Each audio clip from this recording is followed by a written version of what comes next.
श्री शिवाय नमस्तुभ्यम। ओम नमः शिवाय। जय श्री कृष्णा। राधे राधे। हर हर महादेव।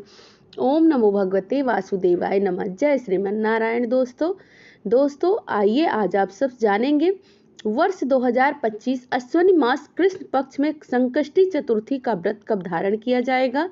तो जानेंगे व्रत के शुभ मुहूर्त के बारे में, पूजन का क्या समय होगा, इस दिन चंद्रोदय कब होगा, इस दिन क्या करना चाहिए। तो आइए चलिए सुनते हैं इन सभी के बारे में। प्रत्येक माह के कृष्ण पक्ष और शुक्ल पक्ष की चतुर्थी तिथि के दिन भगवान गणेश की प्रसन्नता के लिए व्रत रखा जाता है। अश्विनी मास कृष्ण पक्ष की चतुर्थी को इसे संकष्टी चतुर्थी व्रत के नाम से जाना जाता है। जो भी व्यक्ति सच्ची श्रद्धा के साथ, नियम और निष्ठा के साथ अश्विनी मास की चतुर्थी का व्रत धारण करते हैं तो उनके सभी प्रकार के संकष्टों का नाश होता है तथा सभी प्रकार के विघ्नों का नाश होता है। यह पुत्र प्रदायिनी व्रत है तथा इस व्रत के प्रभाव से शत्रुओं पर विजय की प्राप्ति होती है तथा भगवान गणेश जी का विशेष कृपा प्राप्त होती है। अश्विनी मास कृष्ण पक्ष की चतुर्थी तिथि प्रारंभ समय है 10 सितंबर 2025 दिन बुधवार दोपहर 3:39 और चतुर्थी तिथि की जो समाप्ति है वह 11 सितंबर 2025 दिन गुरुवार दोपहर 12:46 पर चतुर्थी तिथि की समाप्ति है। तो चंद्रोदय व्यापनी के अनुसार सभी लोग व्रत को जो कि 10 सितंबर 2025 दिन बुधवार को धारण करेंगे। इस बार बुधवार के दिन गणेश चतुर्थी का व्रत पड़ा है तो बुधवार का दिन भी भगवान गणेश जी के नाम ही माना जाता है, तो यह और ज्यादा अनंत फलदायी होता है। 10 सितंबर को ब्रह्म मुहूर्त का समय सुबह 4:31 से सुबह 5:18 तक होगा। सूर्योदय का समय सुबह 5:42 से सूर्यास्त समय 6:07 होगा। राहु काल का समय सुबह 11:54 से दोपहर 1:28 तक रहेगा। राहु काल समय के दौरान कोई भी शुभ कार्य या नया कार्य नहीं करना चाहिए, इस बात का विशेष कर ध्यान दें। इस दिन अभिजीत मुहूर्त नहीं रहेगा। प्रातःकाल पूजा का शुभ मुहूर्त सुबह 4:55 से सुबह 6:04 तक होगा। विजय मुहूर्त दोपहर 2:23 से दोपहर 3:12 तक होगा। शाम की पूजा का शुभ मुहूर्त 6:32 से शाम 7:41 तक होगा। इस दिन चंद्र दर्शन का भी समय, चंद्रोदय का समय, चंद्रमा को इस समय में सभी अर्घ प्रदान करेंगे तो चंद्रोदय रात्रि 8:06 पे होगा। नक्षत्र जो कि रेवती होगा शाम 4:03 तक, उसके बाद अश्विनी नक्षत्र होगा। योग वृद्धि होगा रात्रि 8:31 तक, उसके बाद ध्रुव योग होगा। इस दिन पूरे विधि विधान के साथ भगवान गणेश जी के साथ माँ चौथ माता की भी पूजा करनी चाहिए। इस दिन गंध, पुष्प, धूप, दीप आदि से पूजन करें। भगवान गणेश जी को द्रवादल अर्पित करें, सिंदूर चढ़ाएं, धूप दीप दिखा के अनेक प्रकार के नैवेद्य आदि का भोग लगाएं, जल से आचमनी कराएं। मुख शुद्धि के लिए पान पत्र, सुपारी, लौंग, इलायची के साथ में अर्पित करें। द्रव्य दक्षिणा चढ़ाएं। इसके बाद फिर संकष्टी चतुर्थी व्रत का कथा श्रवण करें। इसके बाद फिर हवन आदि का कार्य भी करें।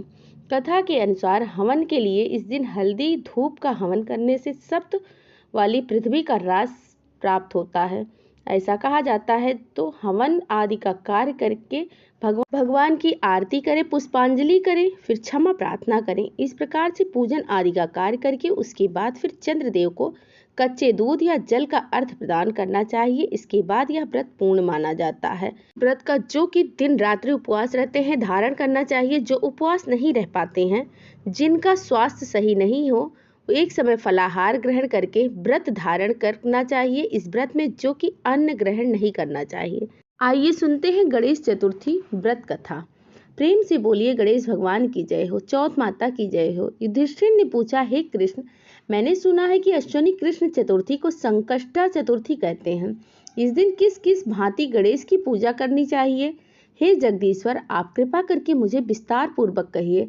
कृष्ण जी ने कहा कि प्राचीन काल में यही प्रश्न पार्वती जी ने गणेश जी से किया था कि हे देव, क्वार मास में किस प्रकार गणेश जी की पूजन करना चाहिए, उसके करने से क्या फल प्राप्त होता है, मेरी जानने की प्रबल इच्छा है।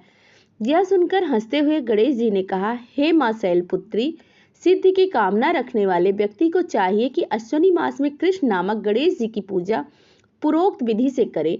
इस दिन भोजन न करें तथा क्रोध, पाखंड, लोभ आदि का परित्याग कर गणेश जी के स्वरूप का ध्यान करते हुए पूजन करें। अश्विनी कृष्ण चतुर्थी का व्रत संकट नाशक है। इस दिन हल्दी और दूर्वा का हवन करने से सप्तद्वीप वाली पृथ्वी का राज्य प्राप्त होता है। एक समय की बात है, बारासुर की कन्या उषा ने सुषुप्त अवस्था में अनिरुद्ध का स्वप्न देखा। रुद्र के विवाह से वह इतनी कम आसक्त हो गई कि उसके चित्त को किसी भी प्रकार से शांति नहीं मिल रही थी। उसने अपनी सहेली चित्रलेखा से त्रिभुवन के संपूर्ण प्राणियों के चित्र बनवाए। जब चित्र में अनिरुद्ध को उसने देखा तो कहा, मैंने इसी व्यक्ति को सपने में देखा था और इसी के साथ मेरा पाणी ग्रहण भी हुआ था। हे सुधने, यह व्यक्ति जहाँ कहीं भी मिल जाए वहां से ढूंढ के लाओ, अन्यथा इसके वियोग में मैं अपने प्राण त्याग दूंगी। अपनी सखी की बात सुनकर चित्रलेखा अनेक स्थानों में खोज करती हुई द्वारिकापुरी में आ पहुंची। वहां अनिरुद्ध की पहचान कर उसने अपने अपहरण कर लिया, और क्योंकि वह राक्षसी माया जानने वाली थी, रात्रि में पलंग सहित अनिरुद्ध को उठाकर गोधूली बेला में बरासुर की नगरी में प्रविष्ट हुई। प्रद्युम्न को पुत्र शोक के कारण असाध्य रोग से ग्रसित होना पड़ा। अपने पुत्र प्रद्युम्न एवं पौत्र अनिरुद्ध की घटना से कृष्ण जी भी विकल हो गए। रुक्मणी भी पौत्र के दुख से दुखी होकर बिलखने लगी। पतिव्रता रुक्मणी खिन्न विन्न कृष्ण जी से कहने लगी, हे नाथ, हमारे प्रिय पौत्र का किसने हरण कर लिया, अथवा अपनी इच्छा से ही कहीं चला गया है? मैं आपके सामने शोकाकुल हो अपने प्राण को छोड़ दूंगी। रुक्मणी की ऐसी बात सुनकर श्री कृष्ण जी यादवों की सभा में उपस्थित हुए। वहां उन्होंने परम तेजस्वी लोमस मुनि के दर्शन किए। उन्हें प्रणाम कर श्री कृष्ण ने सारी घटना वहां सुनाई। श्री कृष्ण जी ने लोमस जी से पूछा कि हे मुनीश्वर, हमारे पौत्र को कौन ले गया? वह कहीं स्वयं तो नहीं चला गया? हमारे बुद्धिमान पौत्र का किसने अपहरण कर लिया? यह बात मैं नहीं जानता।